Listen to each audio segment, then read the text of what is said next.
I know you might not like to hear numbers. We gave some of these out earlier, but let me share a couple of these statistics with you. If I'm wrong on any of these, correct me, please. 500,000 children in the U.S. Foster care system today. 20% or somewhere around there of those children need a forever home, a forever family. 20,000 children in foster care right within the state of Ohio. There are 143 million orphan children in the world, and that number is growing. And one final statistic, we gave these to you earlier, but again, it's important to just share these numbers with you. It underscores the problem.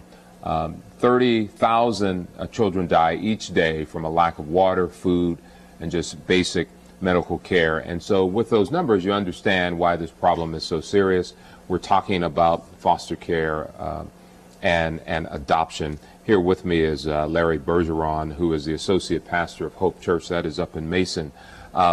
You were saying a story that you wanted to share with me when you went to Russia that ties into this. Go ahead and tell me that. It was a life-change event for me, Curtis, and I believe that many of the people who get involved in the plight of children around the world may experience something very similar. But we had spent summer in Zelenogorsk, Russia, which is a former pioneer communist training camp.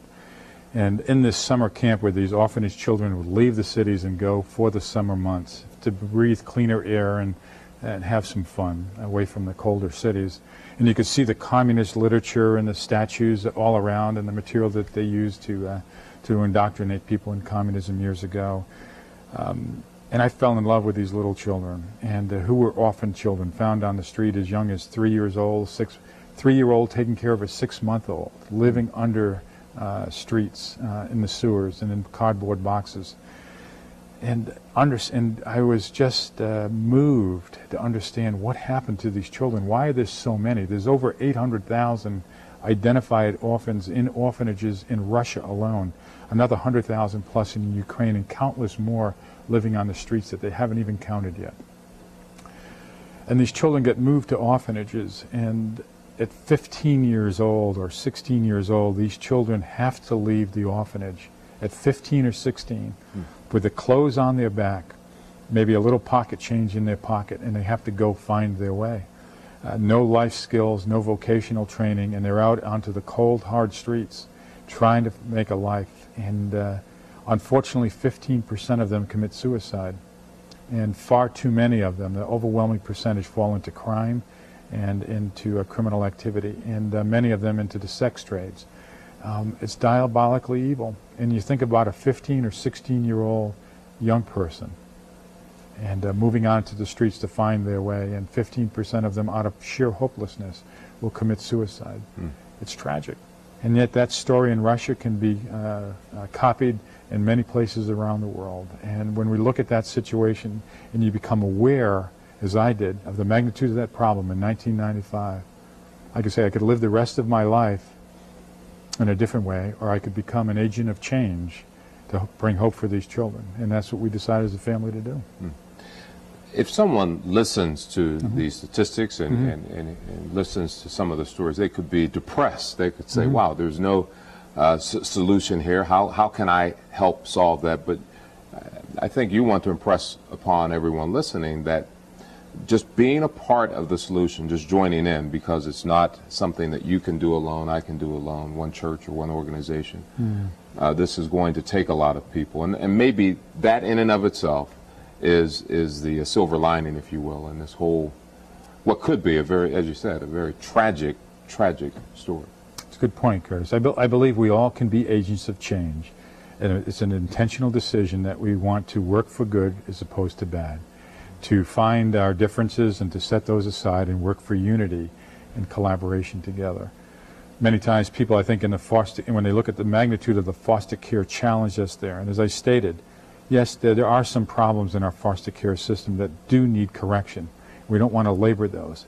And when we do, we basically are, I think, the meaning in some ways, the great work that is done by so many people in our job and family services organizations that give of their heart and their time and of their love and of their money to help these children. And they're just brought along with the tide of bad news. And we've really got to encourage those people in our job and family services organization. Many people aren't called to be foster parents, but you know there's 40 different ways that everyone in our community can be involved in correcting foster care and being a change agent for good. 40 different ways, and that does not even involve becoming a foster care parent. All they're going to need to do is have a desire to want to affect a change, go to the right resource, get the information, and get involved, not turn their back on it. Same thing with adoption. Not every family is called to be an adoptive family, and yet they can be involved in helping the orphan crisis in very positive ways. And we want to encourage people to ask those questions, and we can point them the right way. Let's start by giving your web address, because you have a website. Give that, and also a number where people can reach you also if they want more information. Thank you. Very simple web address. It's hope-church.org, hope-church.org. And if you go there, if you look on the main page, you'll see the Hope for the Children banner, and that gives a lot of information there, which I believe will be very helpful to everyone. They can certainly contact us at Hope for the Children at hope-church.org. That's Hope for the Children, one word, at hope-church.org. And our phone number is 513-459-0800, extension 323. All of that information is on the website, and we'll gladly help people answer questions and form this coalition of care with us as we move to solve this problem of the plight of children. And this is something, if churches aren't already involved, members should encourage their church to connect in some kind of way. Huh? Absolutely. We really encourage that. We've already been in contact with close to 700 places of worship in the greater Cincinnati area, and that's going to increase this year. We're engaging the leadership of these churches to take it on as an aspect of their congregation, to say, you know, as a church body, whether we're a church of 10 people, of 50 or 100 or 1,000 or 5,000, as some of the mightier churches are, together we can address one child and make a difference this year for one life, and we'll be better off for it. And if they use the model that exists, as you gave that example of Denver, that's a good model. It's an excellent model. It's an excellent model.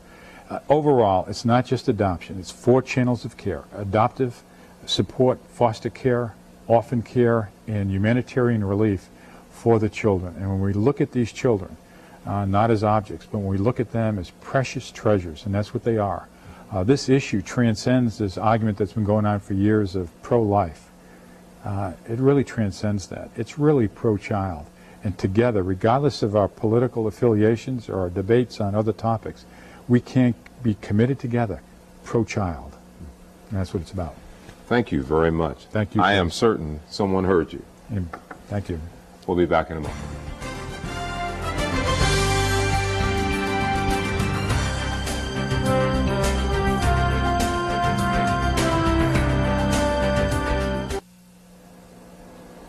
Well, we're going to wrap things up. Let me just give you, Larry, you can give those numbers one more time, the telephone number and website before we get out of here. Telephone number is area code 513-459-0800, extension 323. The Hope for the Children link can be found at our website at hope-church.org. Thank you again for being here this morning. Powerful information. I really enjoyed our discussion. Well, that does it for the program today. I'm Courtis Fuller. Thanks for joining us. Have a great day, everyone.